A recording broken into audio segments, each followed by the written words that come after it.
जो बच्चे जेई की तैयारी कर रहे हैं वो उन्होंने कॉम्प्लेक्स नंबर में कई बार ऐसे क्वेश्चन देखे होंगे जिसमें z plus some constant by z का मॉड 4 दे रखा है और फिर वो z मॉड z की मिनिमम मैक्सिमम वैल्यू पूछने लगता है या उससे किसी रिलेटेड चीज की मिनिमम मैक्सिमम वैल्यू पूछने लगता है। अब ये सब क्वेश्चंस ट्रायंगल इनइक्वालिटी वगैरह से करके हो जाते हैं पर समय लगता है, जबकि हम इन क्वेश्चंस का कई बार बहुत जल्दी आंसर निकाल सकते हैं। और आज के फंडा वीडियो में हम यही सीख रहे हैं कि कई बार हम इनका आंसर बाय ऑब्जर्वेशन भी निकाल पाएंगे, इतना इजी भी हो जाएगा। ये सारे क्वेश्चंस को करने के लिए पहले हमें कौन से टाइप के क्वेश्चन को सीखना पड़ेगा, वो ये वाला टाइप है कि z plus one by Z का मॉड इक्वल टू है तो रेंज ऑफ मॉड z निकालना। अब ये जो ये वाला टाइप है, कई लोग बोल रहे होंगे सर ये तो उससे मैच नहीं कर रहा है, उसमें तो 3 आ रहा था यहाँ पे, ये तो आपने वन बाय जेड लिख दिया। ध्यान दीजिए वो भी इसी टाइप में कन्वर्ट हो जाएंगे अगर हम थोड़ा सा समझदारी से काम लेंगे। ये देखिए, ये वो z plus three by Z का मॉड इक्वल टू 4 था। अब इसके स्क्वायर रूट से डिवाइड कर दीजिए, तो रूट 3 से अगर मैं डिवाइड कर दूं तो z plus root three by Z is equal to 4 by root three आ गया। अब z बाय रूट थ्री को नया कॉम्प्लेक्स नंबर t मान लीजिए, तो जैसे ही आप ये मानेंगे तो ये t plus one by T equal to 4 by root three की फॉर्मेट में हो गया, जो वापस इसी फॉर्मेट में आ गया। तो ऐसा नहीं कि वो क्वेश्चन इससे अलग दिख रहा है, पर वो अलग है नहीं। इनफैक्ट कई बार लोग बोलेंगे सर मैंने तो इसमें कई बार ऐसा देखा है कि z minus three by Z दिया है, माइनस हो रहा है, आप क्या करोगे? तो भी कुछ नहीं, माइनस थ्री का स्क्वायर रूट क्या होता है? Root three iota. तो आप रूट थ्री आयोटा से डिवाइड कर रहे हैं, तो mod of root three iota से इधर डिवाइड होगा तो z by root three iota plus root three iota by z। तो मॉड में आपने रूट थ्री आयोटा से डिवाइड किया है तो एसेंशियली आपने रूट थ्री से डिवाइड किया है दोनों साइड, तो 4 बाय रूट थ्री आ जाएगा। और फिर आप इसको t ले लीजिए तो आप वापस उसी फॉर्मेट में आ जाएंगे। तो ये जितने भी क्वेश्चंस होते हैं अल्टीमेटली इसी फॉर्मेट को बिलोंग करते हैं, इसी टाइप के क्वेश्चंस को पहले हमें सीखना पड़ेगा। अब इन्हें सॉल्व करने के लिए हमारे पास क्या टेक्निक होता है? इन्हें सॉल्व करने के लिए हमारे पास ये टेक्निक होता है जो होता है ट्रायंगल इनइक्वालिटी। मैं बताता हूं ये भी कहां से आया। भाई ट्रायंगल इनइक्वालिटी क्या कहती है कि z plus one by z का मॉड अगर a है तो z plus one by z का mod will be less than equal to mod z plus one by mod z, और इससे बड़ा होगा। ये ट्रायंगल इनइक्वालिटी जिस भी बच्चे को पता है वो जानता है। और यहां पर डेफिनेटली हम a सब्स्टिट्यूट कर देंगे, और मॉड z को अगर हम r मान लें तो आप समझ सकते हैं कि हमारे पास इस तरह की इक्वेशन आ जाएगी कि a जो है r plus one by r और mod of r minus one by r के बीच में है। और फिर बिल्कुल जो हम शुरू के चैप्टर्स होते हैं जिसमें वेवी कर्व वगैरह करते हैं उसके हिसाब से हम इस क्वाड्रेटिक को बनाएंगे, इसको सॉल्व करेंगे, इधर से कुछ आंसर आएगा, फिर इसको सॉल्व करेंगे, इसकी वजह से ये इनइक्वालिटी आएगी, फिर इधर से कुछ आंसर आएगा, और फिर इन सारे आंसर्स को कंबाइन करेंगे, देखेंगे भाई हम आंसर कंबाइन करके, तो आंसर कंबाइन करके ये आंसर आता है ये। अब ध्यान दीजिए for a greater than equal to two और for a less than two ये दो कैटेगरी क्यों बनी है उसका भी रीजन मैं आपको बताता हूं। ए लेस देन टू में ना ये वाली क्वाड्रेटिक के रूट्स देखिए नॉन रियल हो जाएंगे,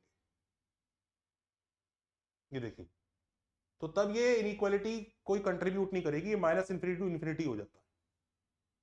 तो तब इस ये वाले पार्ट से आंसर नहीं आएगा, तब यही वाला पार्ट आंसर देता है जो सॉल्व करके देता है। तो इसलिए a greater than equal to two और a less than two answer आया। अब यहां पर देखिए ये आंसर थोड़े गंदे गंदे लग रहे हैं, और हमारा फंडा इन्हीं आंसर्स को बड़े इजीली समझने के लिए आपको सिखाएगा।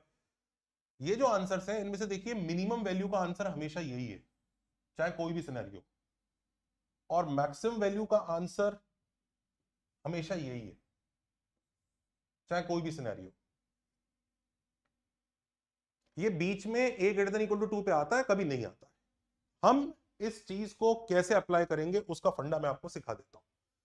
देखिए फंडा ये समझ लीजिए, जो mod Z plus one by mod of Z plus one by Z है उसको हम टू टेन थीटा की इक्वल अगर रखें तो हम ये याद रख सकते हैं कि z की मॉड z की जो मैक्सिमम वैल्यू है वो हमेशा sec theta plus tan theta है। क्योंकि अगर आपका a जो a है वो टू टेन थीटा है, तो आप ध्यान दीजिएगा ये वाली जो वैल्यू है ये sec theta plus tan theta बनती है, और इस तरह से याद रखना बहुत आसान हो जाएगा। और सिमिलरली मॉड z की जो मिनिमम वैल्यू है वो sec theta minus tan theta, और दोनों की दोनों तब अचीव होती है जब z एक प्योरली इमेजिनरी नंबर हो जाता है। तो इससे हमें मैक्सिमम की वैल्यू भी पता लग गई और मिनिमम की वैल्यू भी पता लग गई, और हमने क्वेश्चन सॉल्व भी नहीं किया। मतलब अगर हमसे सीधा सीधा ये पूछा जाए mod of z plus one by Z equal to 6 दिया हुआ है, बताओ मॉड जेड मैक्सिमम वैल्यू क्या है। तो दिस इज 2 इंटू 3, तो 3 इज tan थीटा। तो मॉड जेड मैक्स का आंसर हम डायरेक्टली एक लाइन में लिख सकते हैं, sec theta which is root of 3 square plus 1 plus tan theta 3। तो रूट 10 प्लस 3 डायरेक्ट आंसर है, हमें कोई ज्यादा मेहनत करने की जरूरत नहीं है, कुछ नहीं है। और ये उस सिनेरियो में होगी जब z एक प्योरली इमेजिनरी नंबर होगा। मिनिमम वैल्यू चाहिए तो मॉड जेड मिनिमम ये एक लाइन में निकाल सकते हैं। अच्छा, जो दूसरा वाला आंसर है, वो जो दूसरा वाला आंसर है उसको भी जरा समझिए। वो जो बीच का कुछ पोर्शन, ये वाले आंसर जब आते हैं, इनको किस तरह से समझना होगा।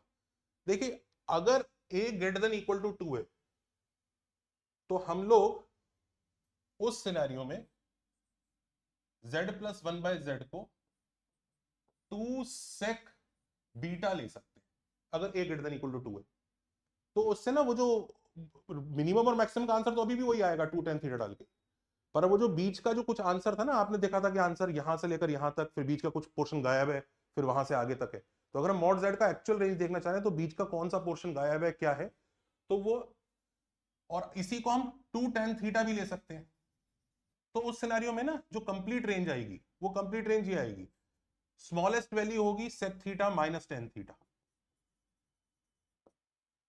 सबसे बड़ी वैल्यू होगी वापस sec theta plus tan theta, जो हमने अभी पढ़ा।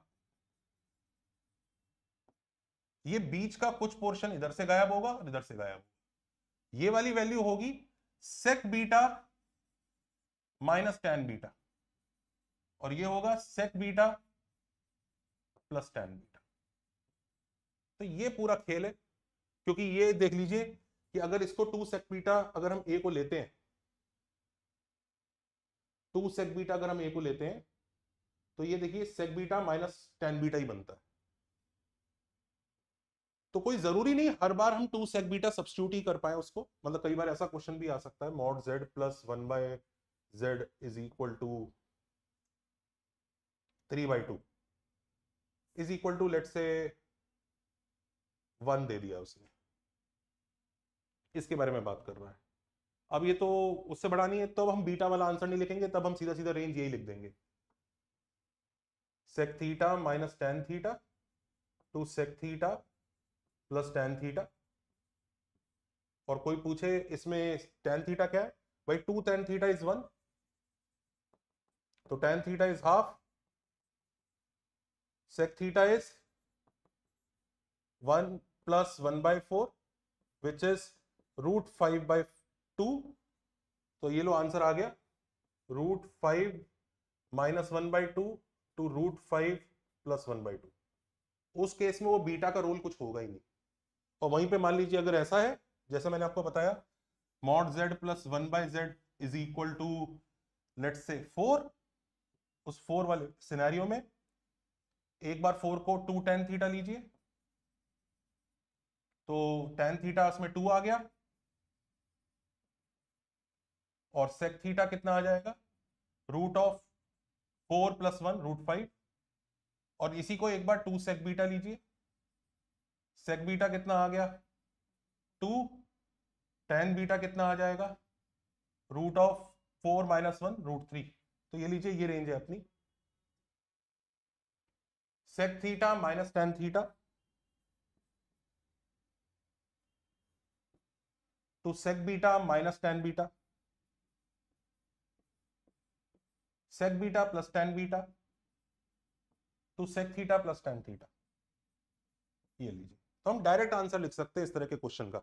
इसमें ध्यान रखिएगा, जो मैक्सिमम और मिनिमम वैल्यू होती हैं, ये वाले जो एंड पॉइंट्स होते हैं, ये तब होते हैं जब z प्योरली इमेजिनरी होता है। और अगर ये बीच वाले जो आते हैं, ये तब होते हैं जब z प्योरली रियल होता है।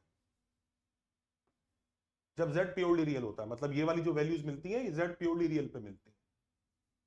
तो इस आंसर को बड़े आराम से हम कंपाइल कर सकते हैं कि mod z max mod z मिन ये आएगा, और बाई चांस अगर हमें बीच का पोर्शन भी चाहिए, तो बीच का पोर्शन उसी वक्त रिलेवेंट होगा जब ये वैल्यू जो होगी 2 से बड़ी होगी, 2 या 2 से बड़ी होगी, तब हम उसे 2 sec बीटा मान के sec beta minus tan beta और sec beta plus tan beta की हेल्प से कर लेंगे। तो ये बड़ा अच्छा आंसर है। अब जैसे वो वाला क्वेश्चन था जैसे ये वाला क्वेश्चन था, इस क्वेश्चन में z प्लस 3/z का मॉड इज इक्वल टू 4। अब हमसे पूछा गया है मॉड z का मैक्स वैल्यू बताइए। तो हम लोगों को करना कुछ नहीं है, √3 से डिवाइड करना है। तो हम एक t नाम का कॉम्प्लेक्स नंबर ले रहे हैं जो z/√3 है। √3 से डिवाइड करने के बाद ये आराम से t प्लस 1/t बन गया, विच इज इक्वल टू 4/√3। हमसे सिर्फ उसने शायद मॉड z मिन पूछा था, हम इसके थ्रू मॉड t मिन निकाल देते हैं। मॉड t मिन कितना होगा? होगा sec theta minus tan theta. tan theta कितना है? 2/√3। Root of 1 plus 4/3, 1 plus tan square theta, √7 minus 2/√3। That is our answer for mod t min. लेकिन अब मॉड z चाहिए। मॉड z क्या है? Mod z is nothing but √3 mod t, which is √7 minus 2। ये हमारा mod z का minimum value हो गया। तो ट्रायंगल इक्वलिटी वगैरह में जाने की जरूरत नहीं होगी, हम डायरेक्ट भी आंसर निकाल सकते हैं। अच्छा, फ्लो चार्ट बनाऊंगा, आप उस फ्लो चार्ट को याद रखिएगा, आपका टेंशन खत्म हो जाएगा। जितने भी इस तरह के क्वेश्चंस होंगे वो उस फ्लो चार्ट से बड़े आराम से सॉल्व हो जाएंगे। फ्लो चार्ट ये है कि अगर z प्लस 1/z का मॉड a दिया हुआ है, मान लीजिए a लेस देन 2 है, तो मॉड z का रेंज, तो a को हम लोग 2 tan थीटा मानेंगे और मॉड z का range sec theta minus tan theta two sec theta plus tan theta होगा। और कुछ हमें सोचने की जरूरत नहीं है, ये दोनों वैल्यू अचीव होंगी जब z प्योरली इमेजिनरी होगा। इतना पार्ट याद रखिएगा। और वहीं पर अगर a greater than equal to 2 है, तो मॉड z की रेंज दो पार्ट में आएगी। यहां पर आएगा sec theta minus tan theta, और ये होगा sec beta plus tan beta, sorry minus tan beta. यहां पर होगा sec beta plus tan beta, और ये होगा sec beta minus tan beta plus sec theta plus tan theta. ये आंसर आएगा। इसमें वापस a को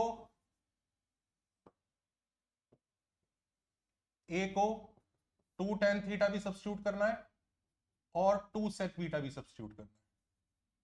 उसकी हेल्प से sec बीटा tan बीटा आप निकाल सकते हैं। ये दोनों पार्ट हैं जब z belongs to purely imaginary होगा, और ये वाले जो दोनों पार्ट हैं, ये वाला और ये वाला, ये तब होगा जब z belongs to purely real होगा। इसको याद रख लीजिए, हमारा काम बहुत जल्दी हो जाता है। ये flow chart will help you solve all those questions. चलिए, टेक केयर, बाय बाय।